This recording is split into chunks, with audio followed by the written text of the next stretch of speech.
नित्यवास रसिका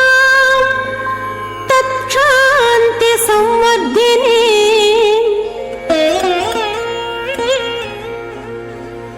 पद्मालंकृत पाणि पल्लवयुगां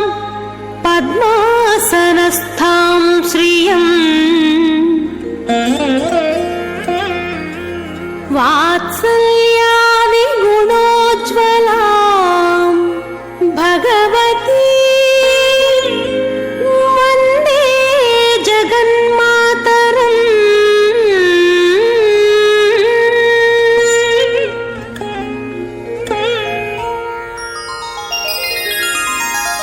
पद्मावती पाहि अलमेल मंगा पद्मनाभ प्रिय अलमेल मंगा पद्मोद्भवा पाहि अलमेल मंगा पद्मालया पाहि अलमेल मंगा पाहि हरि प्रिय अलमेल मंगा पाहि मां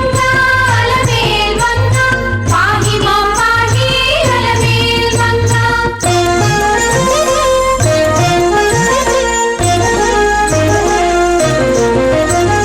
सुप्रसन्ना पाहि अलमेल मंगा समुद्रतनया पाहि अलमेल मंगा सुरपूजिता पुनन्तु मनवोधिया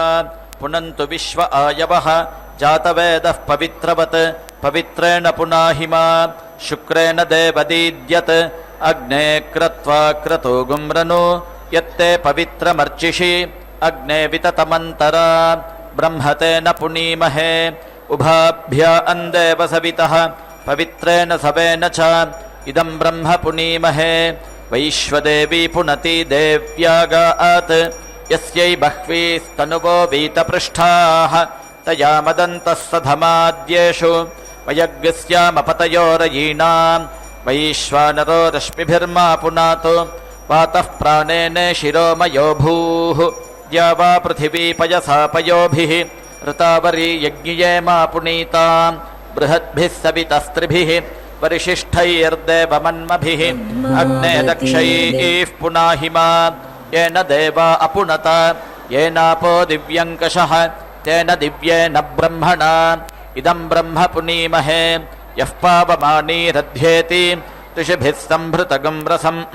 सर्पगं सपूतमश्नाति स्वदितं मातरिश्वना पावमानीर्यो अध्येति ऋषिभिः संभृतगं रसं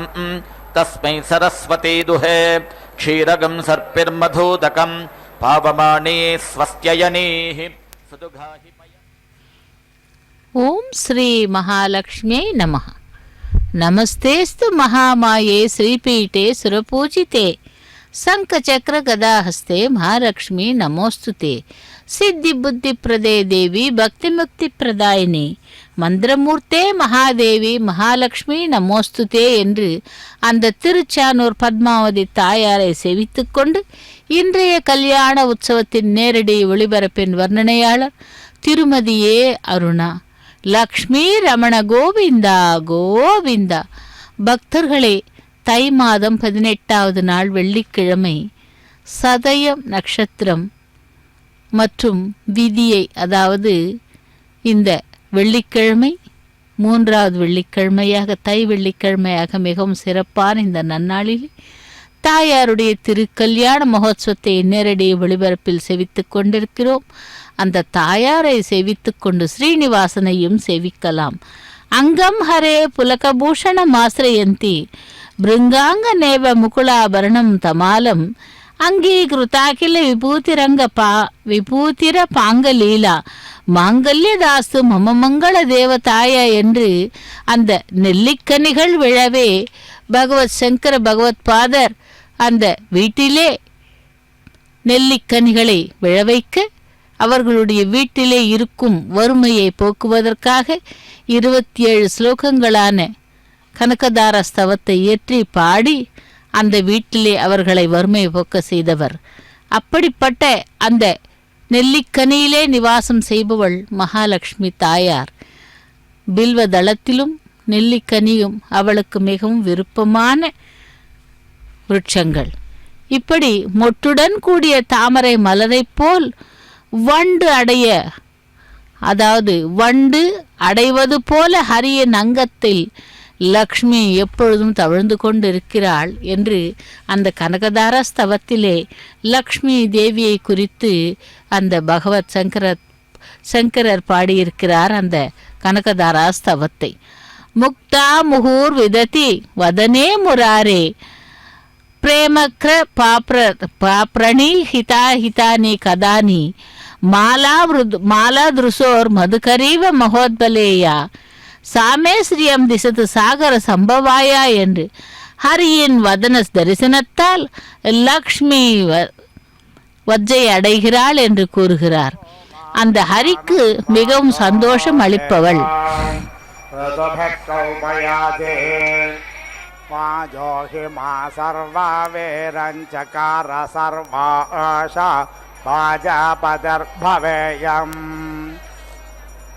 वाजः पुरस्तादुतमध्यतो नो वाजो देवान्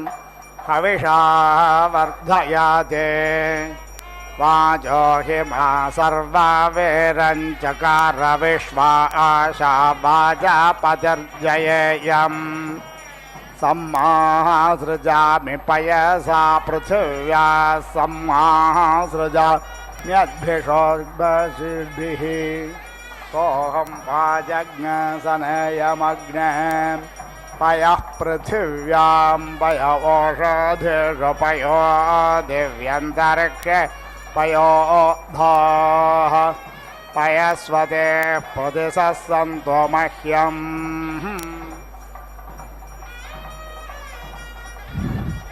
देवस्य त्वा सवितुः प्रसवेष्विनोर्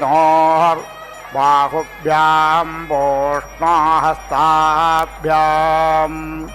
सरस्वत्यै वाचो यन्तुर्यन्त्रेणाग्ने साम्राज्येन भिषञ्चमे ऋतधामाग्निर्गन्धर्वः तस्यौषधयोऽप्सरसो मुदो नाम स न इदं ब्रह्मक्षत्रं पादु तस्मै स्वाहा वार्ताभ्यः स्वाहा सगृहीतो विश्वसाः मासूर्यो गन्धर्वः तस्य मरीचयोऽप्सरस आयुवो नाम स न इदं ब्रह्मक्षत्रं पादु तस्मै स्वाहा वार्ताभ्यः स्वाहा सुषुम्नः सूर्यरश्मिश्चन्द्रमा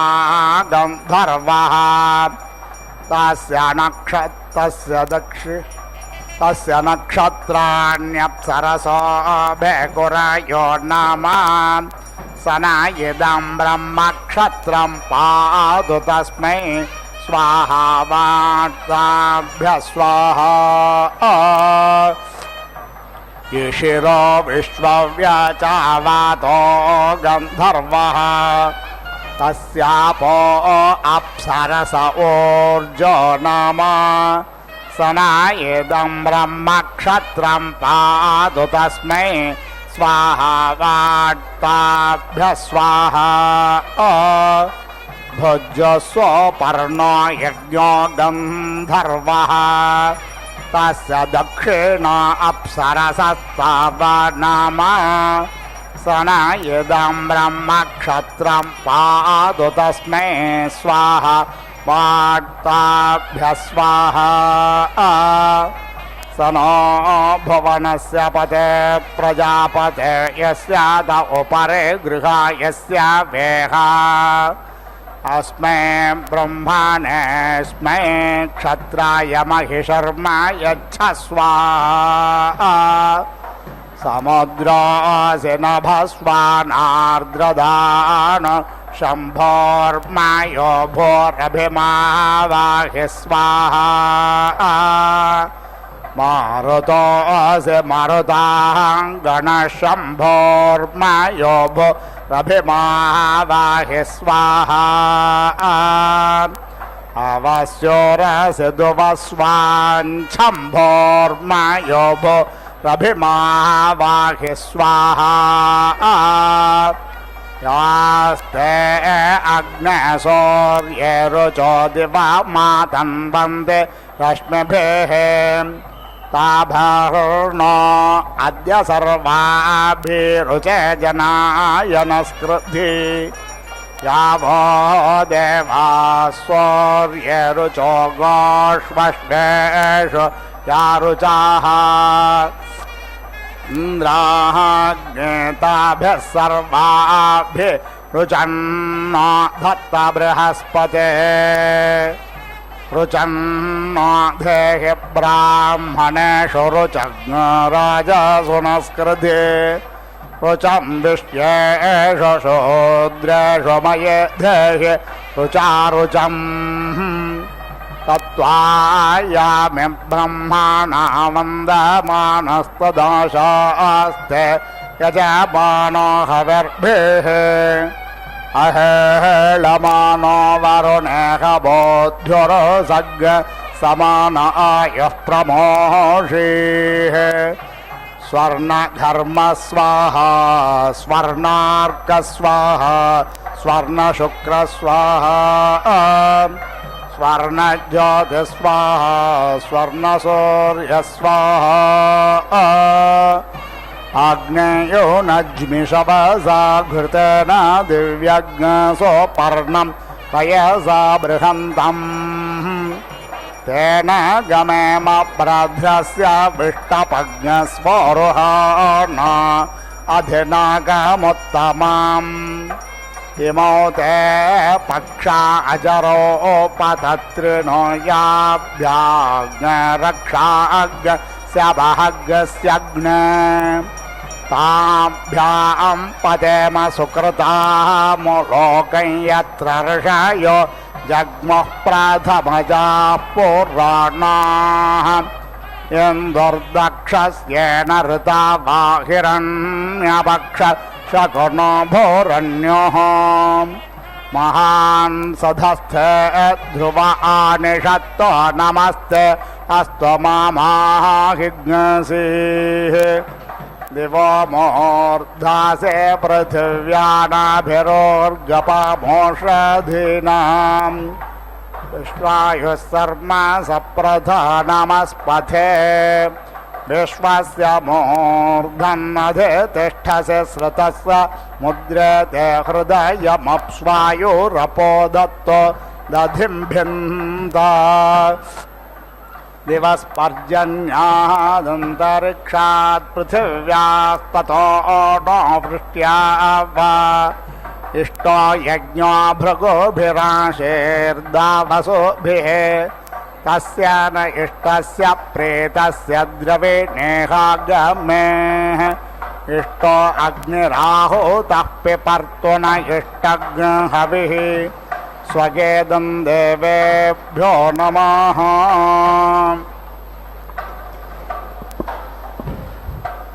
यदा गोदात् समशुश्रोद्धृतो वा मनसो वा सम्भृत चक्षुषो वा तदा नु प्रेता सुकृतामुलोकं यत्र ऋषयो जग्मुः प्रथमजा पुराणाः एतज्ञसदस्थपरे ते ददामि यमावः अच्छेवति जातवेदाः अन्वाघन्ता यज्ञपतिर्वो अत्र तज्ञस्माज्जानीत परमे यो मन् एतञ्जानाथ परमे व्यो मन् देवाः सदस्ता निदरूपमस्य यदा गच्छात्पथिभक्त्यवयानैरिष्ट पूर्त्यकृणवधाविरस्मै उद्बुध्यस्वाग्न प्रतिजागृहीत्वमिष्ट पूर्ते सृजधामयञ्च अस्मिन् सधस्थ अध्युत्तरस्मिन् विश्वे देवा यजमानश्च सीदता येन वहसि सहस्रं येनाग्न सर्ववेदसम् तेने मयि यज्ञं नो नयस्वर्देवेषु गन्धवे प्रस्तरेण परिधिना श्रुचा वेद्या च बर्हिषा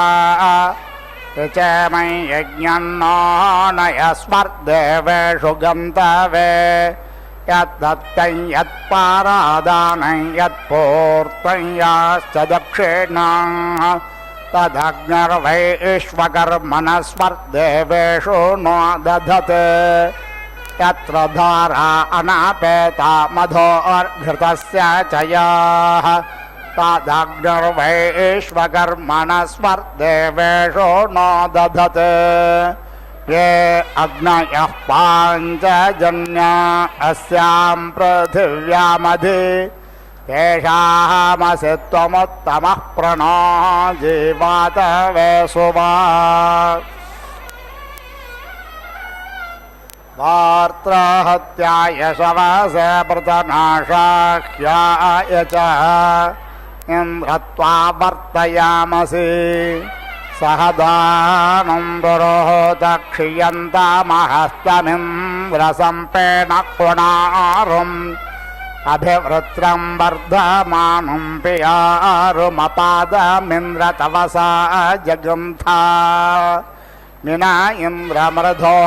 जहिनी चायच्छाप्रतन्यतः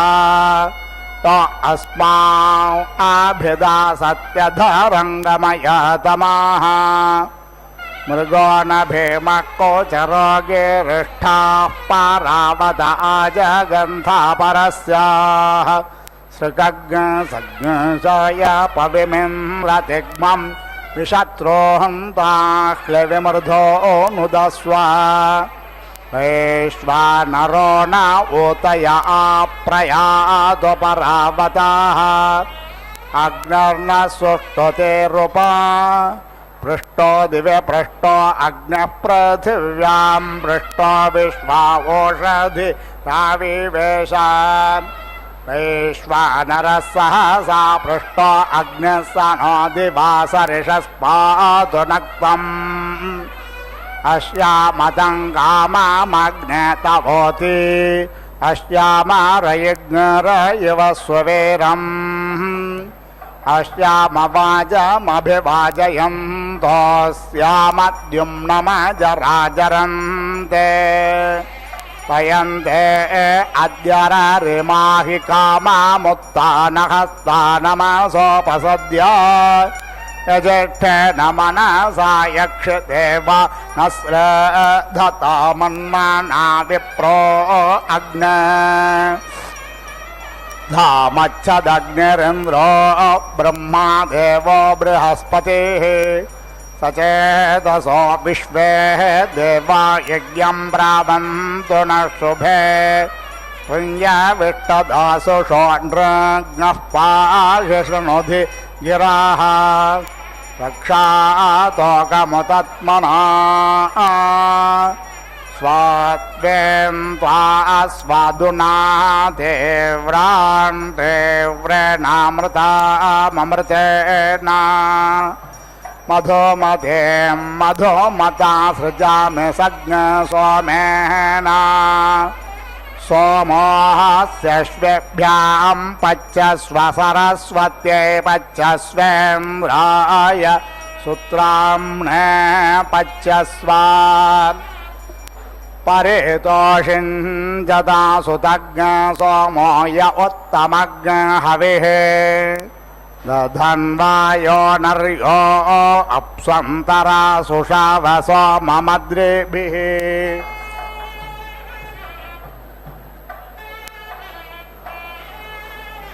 वायोः पूतः पवित्रेण प्राङ् सोमो अतिद्रुतः इन्द्रस्य युज्यः सखा वायोः पूतः पवित्रेण प्रत्यं सोमो अतिश्रुतः इन्द्रस्य युज्यः सखा पुनाते ते परिश्रुतज्ञ सोमज्ञ सूर्यस्य दुहिता वारेण शश्वतनाः ब्रह्मक्षत्रं पावते तेज इन्द्रियज्ञ सुराया सोम सुत आसोतो मदाय शुक्रेण देवदेवताप्यवृद्धिरसेनान्नै यजमानाय देहि कुविदङ्गयवमन्तो यवञ्चिद्यथा दान्त्यानुपूर्वं वियूय इह हेषां कृणहि भोजनानि ये बर्हिष नमा उक्तिर्न जग्मुः उपयामगृहेतस्यश्वेभ्यां त्वा सरस्वत्यै तेन्द्राय त्वा सुत्राम्ने एष ते योनिस्तेजसे त्वा वीर्याय त्वा बलाय त्वा नानाहि वान् देवहेतज्ञ सदस्कृतं मासज्ञ स्रक्षाधां परमे व्योमन् स्वरात्वमसे सुष्मिने सोम एष मामाहिज्ञ से स्वां योनिमा विसन्ति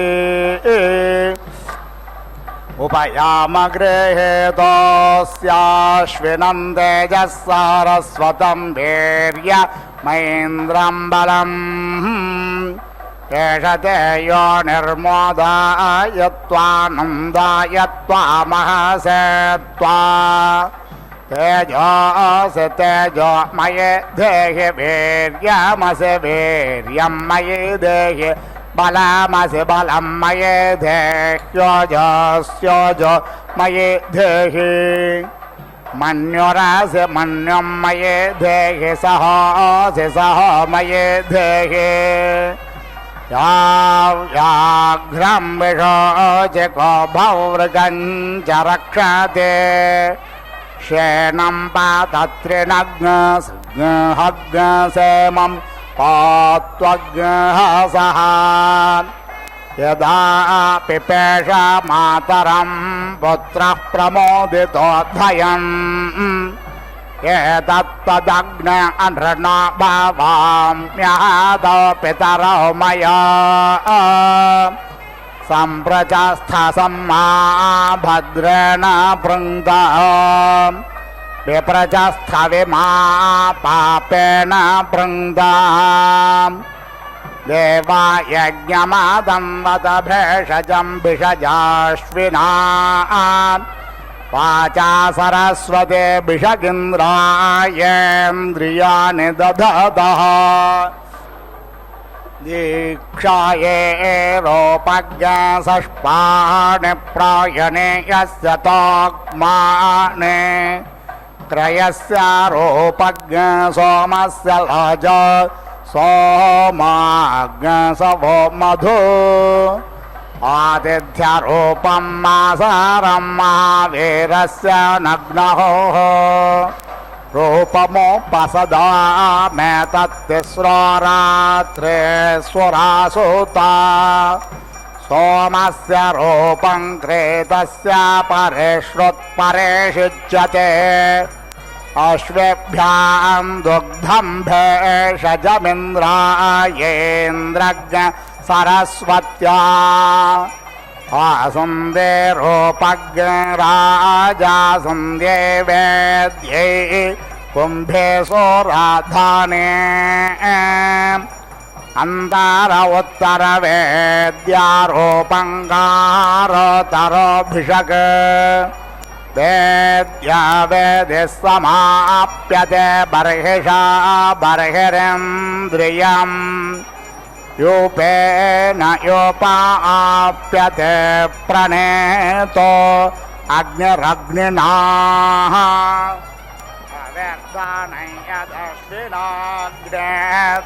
यत्सरस्वती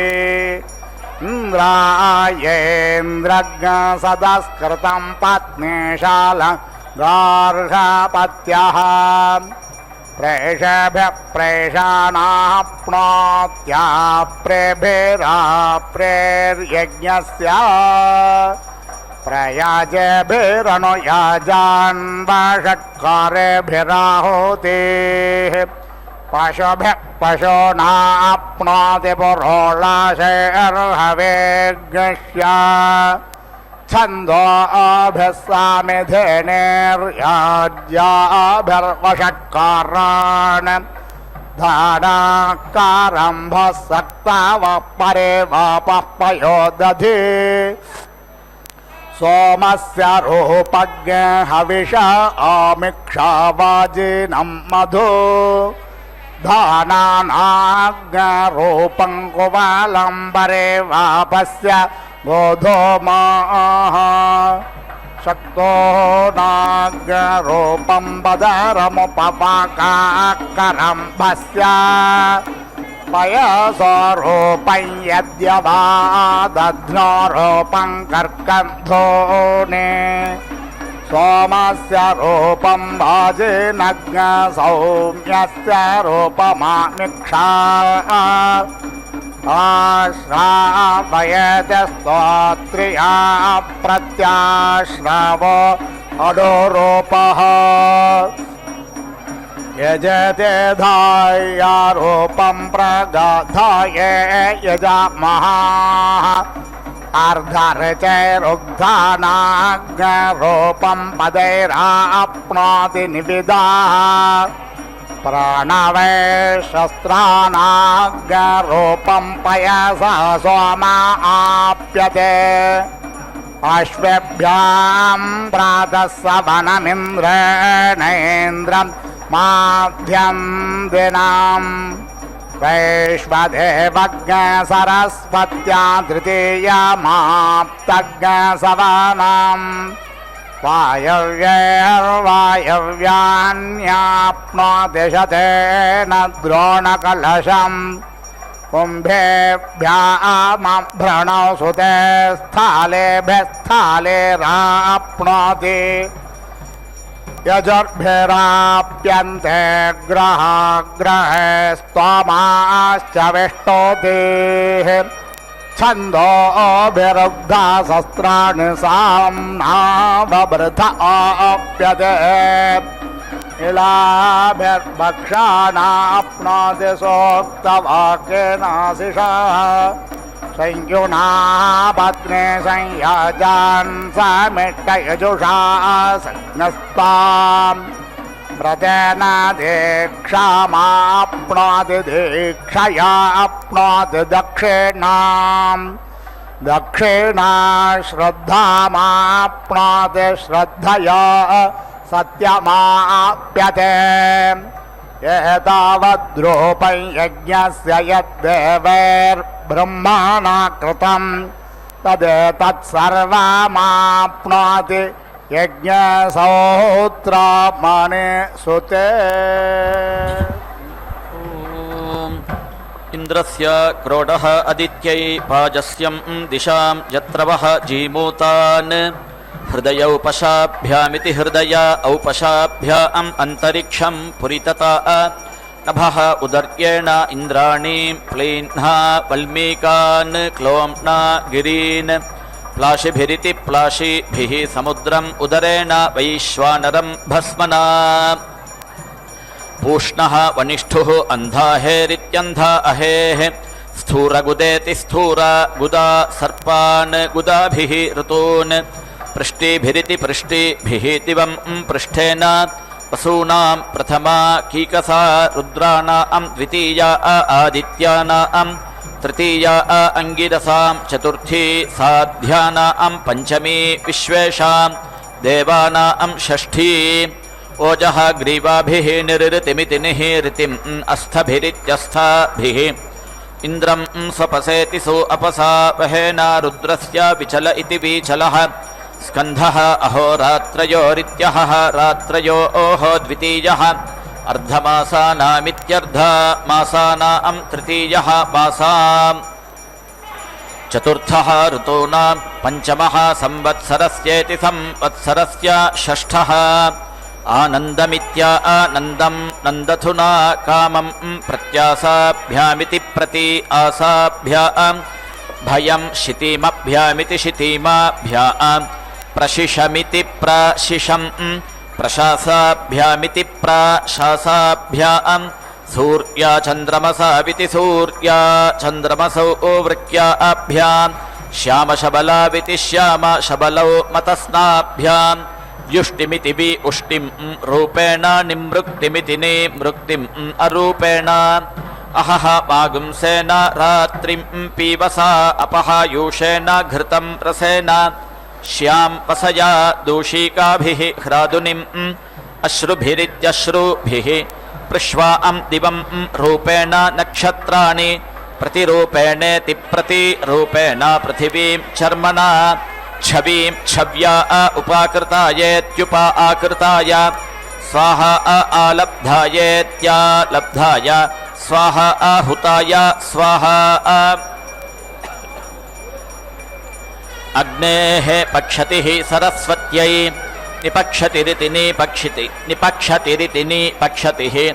सोमस्य तृतीया अपां चतुर्थी ओषधीनां पञ्चमी संवत्सरस्येति संवत्सरस्य षष्ठी मरुतां सप्तमी बृहस्पतेः अष्टमी मित्रस्य नवमी वरुणस्य दशमी इन्द्रस्य एकादशी विश्वेषां देवानां द्वादशी द्यावा पृथिव्योरिति द्यावा अपृथिव्योः पार्श्वं यमस्य पाटूरः वायोः पक्षतिः सरस्वतः निपक्षतिरिति निपक्षतिः चन्द्रमसः तृतीया नक्षत्राणां चतुर्थी सवितुः पञ्चमी रुद्रस्य षष्ठी सर्पाणां सप्तमी अर्यम्णः अष्टमी त्वष्टुः नवमी धातुः दशमी इन्द्राण्याः एकादशी अदित्यै द्वादशी द्यावा पृथिव्योरिति द्यावा अपृथिव्योः पार्श्वं यम्यै पाटूरः पन्थाम् अनुवृग्भ्यामित्यनुवृक्भ्यां सन्ततिमिति सन्ततिम् स्नावण्याभ्यां शुकान् पित्तेन हरिमाणं यक्नान् हलीक्ष्णान् पापवातेनेति पापवातेन कूष्मान् शकभिरिति शकभिः शवर्तान् ऊवध्येन शुनः विशसनेनेति विशसनेन सर्पान् लोहितगन्धेनेति लोहितगन्धेन वयागुंसि पक्वगन्धेनेति पक्वगन्धेन पिपीलिकाः प्रसादेनेति प्रासादेन क्रमैः अतीति अक्रमीत् वाजी विश्वैः देवैः यज्ञैः संविधान इति संविधानः सह नः नयात् सुकृतस्येति सुकृतस्य लोकं तस्य ते वयं स्वधयेति स्वाधया मदेम द्यौः ते पृष्ठं पृथिवी सधस्थमिति सधस्थम् आत्मा अन्तरिक्षं समुद्रः योनिः सूर्यः ते चक्षुः वातः प्राण इति प्राणः चन्द्रमा श्रोत्रं मासाः च अर्धमासा इत्यर्धमासाः च पर्पाणि ऋतवः अङ्गानि संवत्सर इति संवत्सरः महिमा अग्निः पशुः आसीत् तेन अयजन्ता सः एतं लोकम् अजयत् यस्मिन् अग्निः सः ते लोकः तं जेष्यसि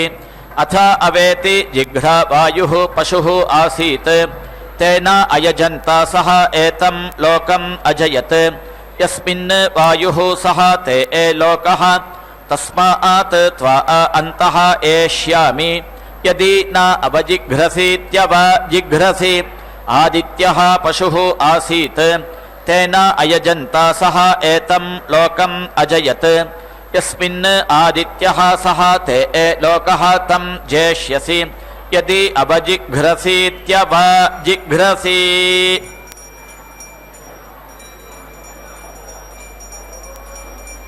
ॐ प्राचीनवगुंशमिति प्राचीनवगुंशं करोति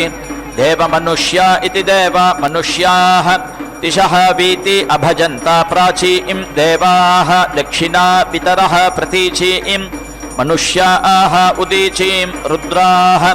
यत् प्राचीनवगुंशमिति प्राचीनवगुंशं करोति देवलोकमिति देवलोकम्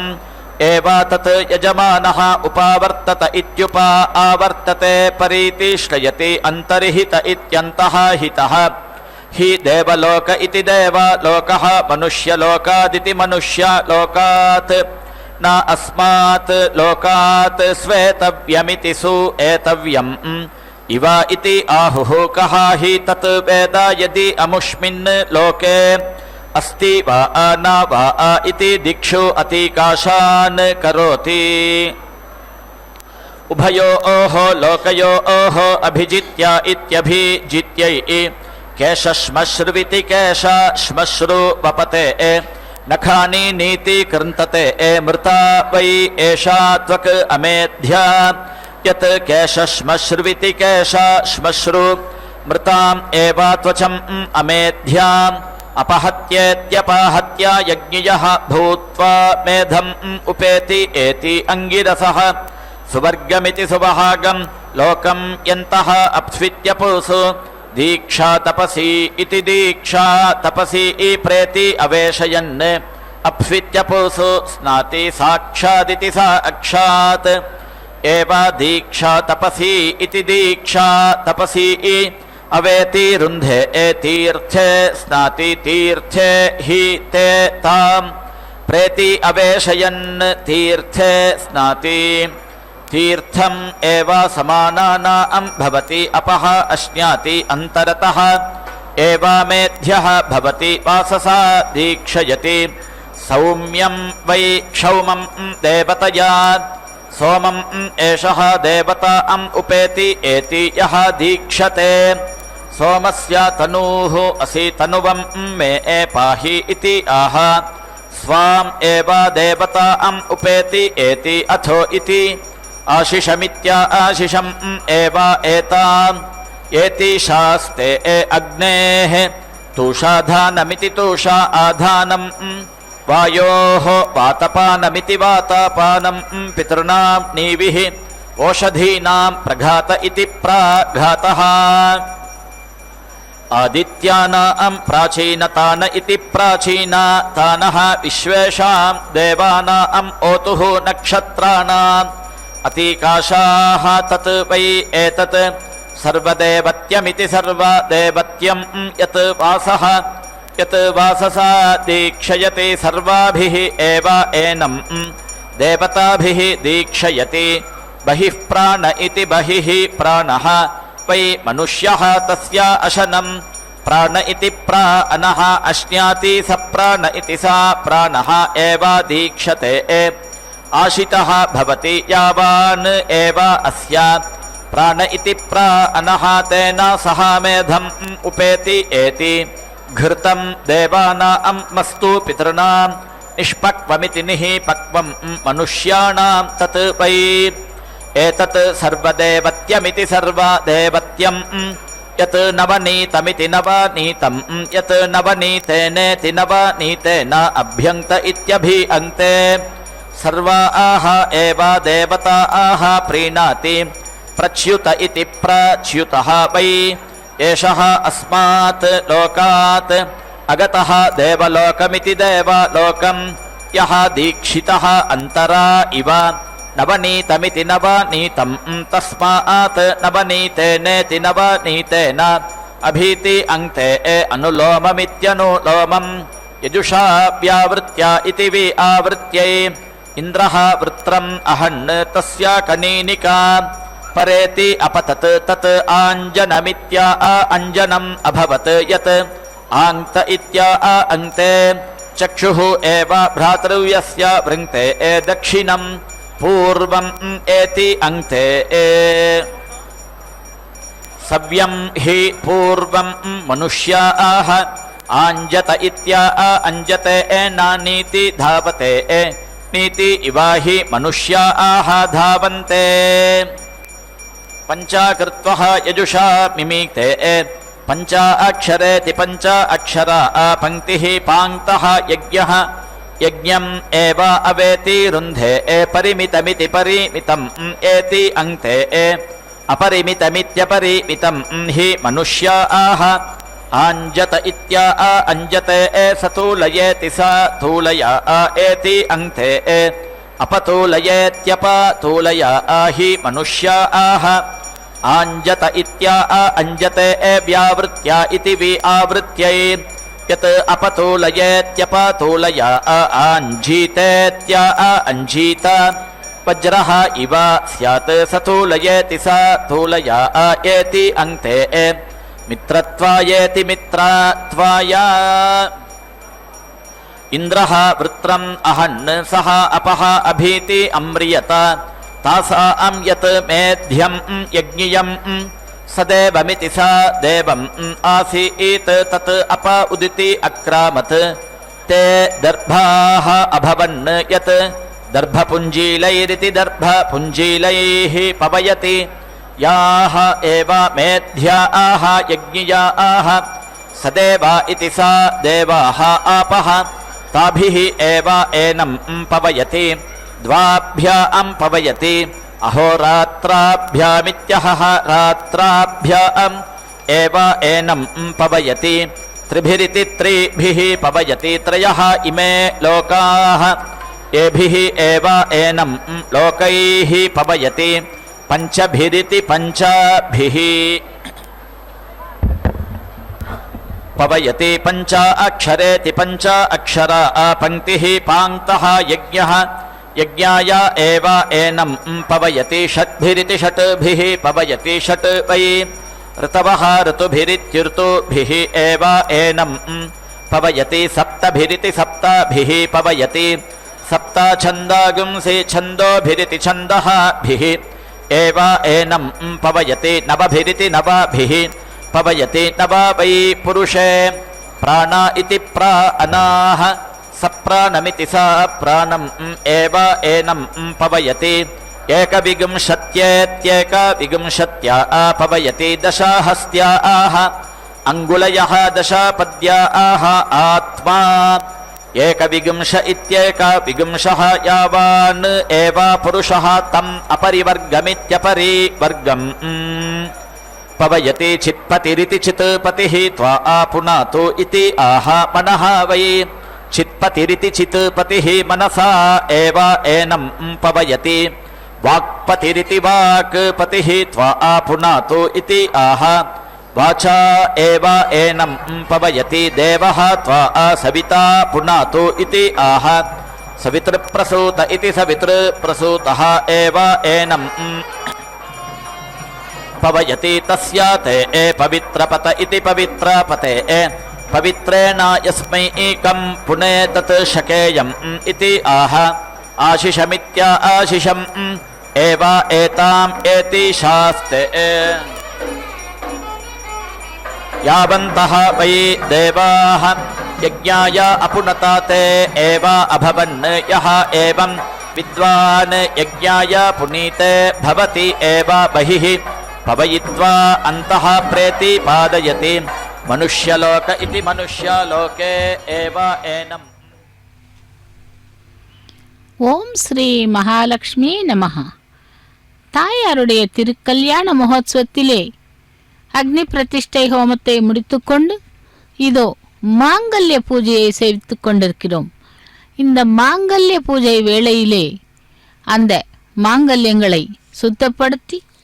மஞ்சள் குங்குமம் இட்டு அதற்கு பூஜை செய்து கொண்டிருக்கிறார் அர்ச்சக சுவாமி. தாயாரை செவிக்கும் பொழுது அந்த கனகதாரா ஸ்தவத்தை கூறிக்கொண்டே நாம் செவித்தோமானால் அவள் நம்மை அருளி செய்வாள். ஹரிக்கு மிகவும் சந்தோஷம் அளிப்பவள், சகல அமர சிரேஷ்டர்களுக்கும் சமமாக சுகம் அளிப்பவள் லக்ஷ்மி தேவி தாயார். அப்படி அந்த தாயாரானவள் கண்களை மூடுவது கிடையாது. அதேபோல் ஹரிக்கே லக்ஷ்மி கடாட்சம் அளிப்பவள். ஹரியின் மேனியில் மின்னொளி போன்றவள். வக்ஷஸ்தலத்திலே நிரந்தரமாக குடிகொண்டு ஹரியை போல் இவளும் அனுகிரகிப்பவள். ஹரியின் மேனியிலே மின்னொளி போன்றவள் போல் மந்த சலிப்புடன் லஜ்ஜையுடைய கண்களை கொண்டவள். சம்பத்தாகிய மழையை பெய்விப்பவள். பூஜை முறை அறியாதவர்களும் அவள் கடாட்சத்தை அடைய முடியும். சிருஷ்டி ஸ்திதி சம்ஹார காலங்களில் வாணியாகவும் லக்ஷ்மியாகவும் ஈஸ்வர பத்தினியாக சாகம்பரியாகவும் அவதரிக்கிறவள் இந்த லக்ஷ்மி தேவி. சுப கர்மங்களுக்கு பலனளிக்கும் ஸ்ருதி குணக்கடலான நிதி ஹரிபத்னி அவளே என்று அந்த தாயாரை இந்த கனகதாரா ஸ்தவத்திலே பகவத் சங்கராச்சாரியார் பாடியுள்ளார். அந்த 27 ஸ்லோகங்களை நாமும் தினந்தோறும் பாராயணம் செய்தாலோ அல்லது வெள்ளிக்கிழமை நாளிலே பாராயணம் செய்தாலோ அவள் அருளிச் செய்வாள். இதோ மாங்கல்ய பூஜை முடிந்து மாங்கல்ய தாரணத்தை செவித்துக் கொண்டிருக்கிறோம். லக்ஷ்மி ரமண கோவிந்தா கோவிந்தா என்று திருச்சானூர் பத்மாவதி தாயாருடைய திருக்கல்யாண மகோத்சவத்திலே மாங்கல்ய பூஜை நடைபெற்று அந்த மாங்கல்யங்களை சேவிக்க இருக்கிறோம்.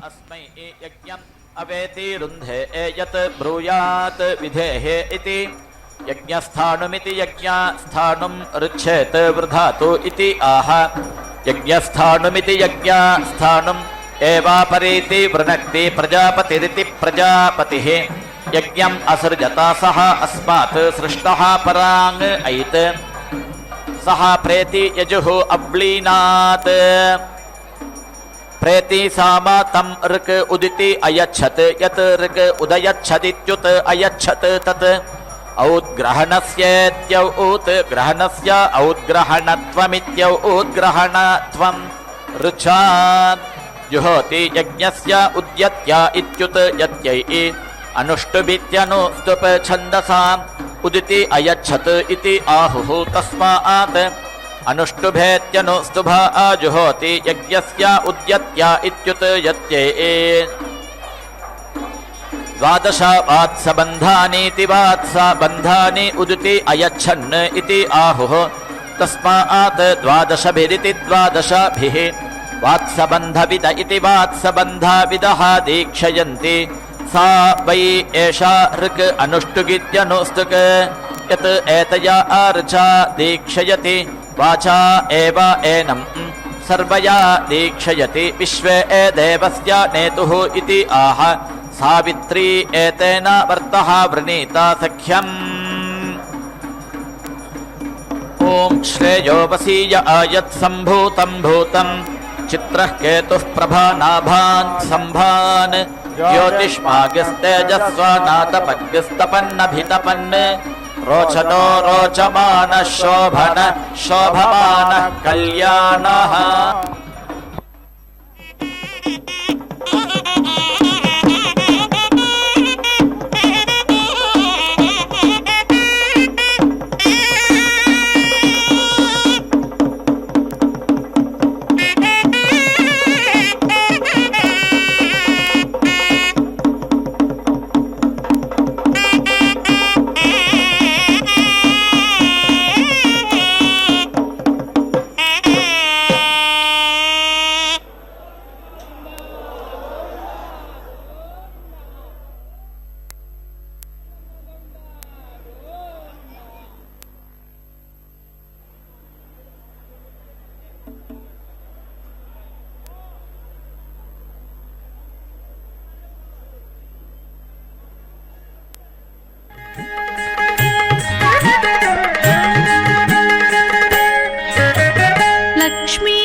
బాసికము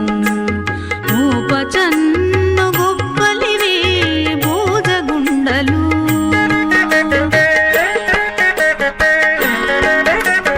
చూపులు చూపులు మీకు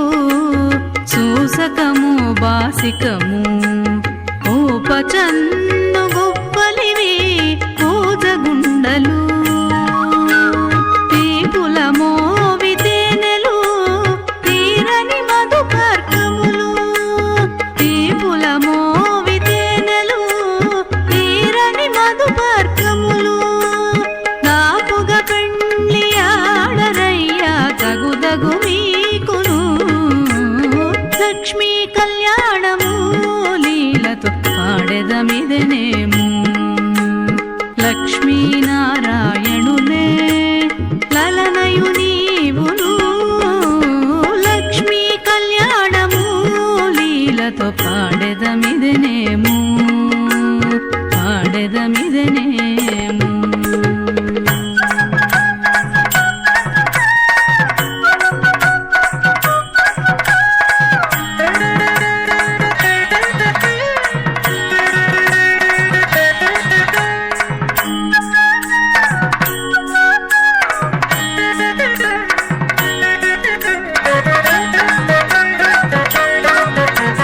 మాటలు మీకిద్దరికి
जुहोति यज्ञस्य उद्यत्य इत्युत यत्यै अनुष्टुभित्यनु स्तुप छन्दसाम् उदिति अयच्छत् इति आहुः तस्मात् अनुष्टुभेत्यनु स्तुभ अजुहोति यज्ञस्य उद्यत्य इत्युत यत्यै द्वादश वात्सबन्धानीति वात्सबन्धानि उदिति अयच्छन् इति आहुः तस्मात् द्वादशभिरिति द्वादशभिः वात्सबन्धविद इति वात्सबन्धविदः दीक्षयन्ति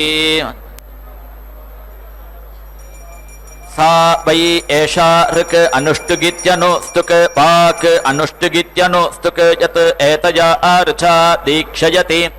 वाचा एव एनं सर्वया दीक्षयति विश्वे देवस्य नेतुः इति आह सावित्री एतेन मर्तः वृणीता सख्यम् इति आह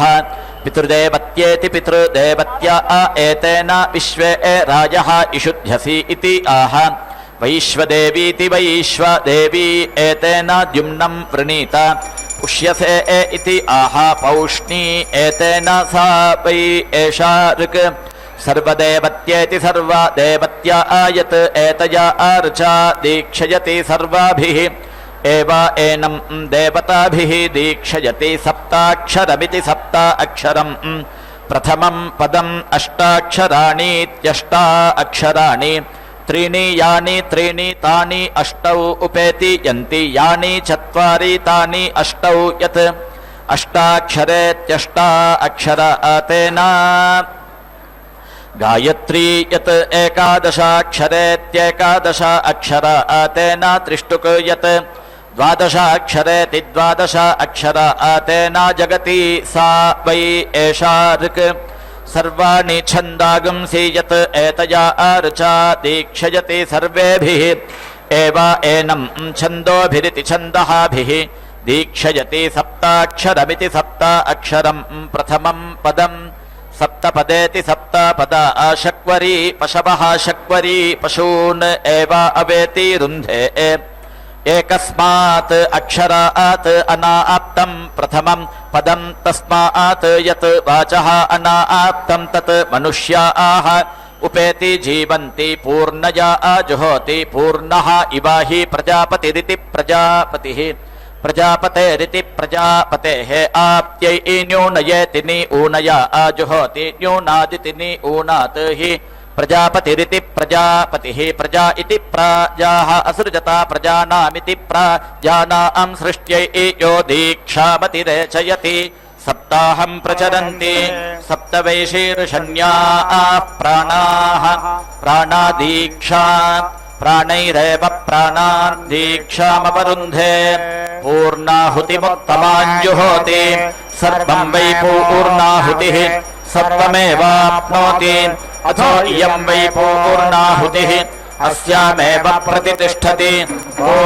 नारायणाय विद्महे वासुदेवाय धीमहि तन्नो विष्णुः प्रचोदयात् स्वाहा ॐ महादेव्यै च विद्महे विष्णुपत्न्यै च धीमहि तन्नो लक्ष्मीः प्रचोदयात् स्वाहा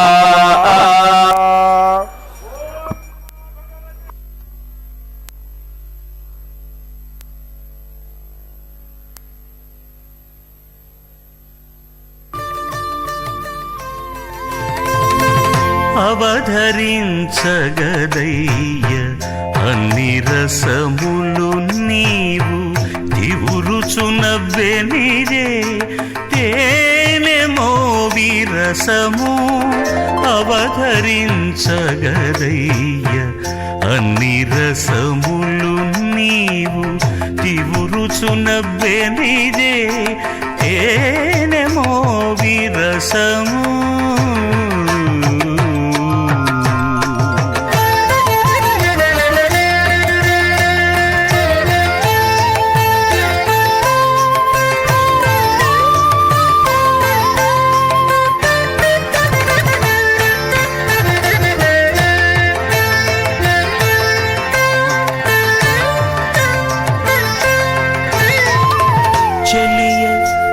చక్కదనాన శృంగార రసము వెలయ బొమజంకెనల వీర రసము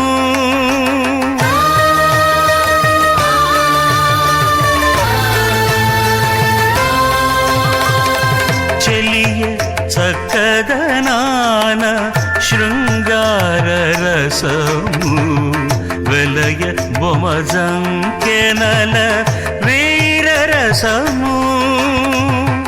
కలయురతి కాంక్షలను కరుణారసము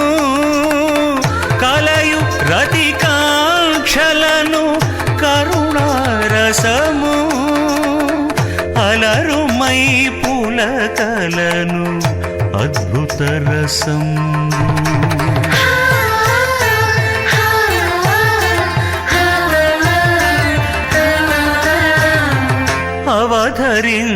అవధరించగదయ్య అన్ని రసములు నీవు తివురుచునవ్వెనిరే తేనెమో విరసము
ननाथो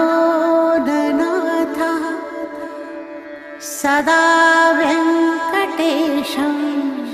स्मरामि स्मरामि हरे वेङ्कटेश प्रसीद प्रसीद प्रियं वेङ्कटेश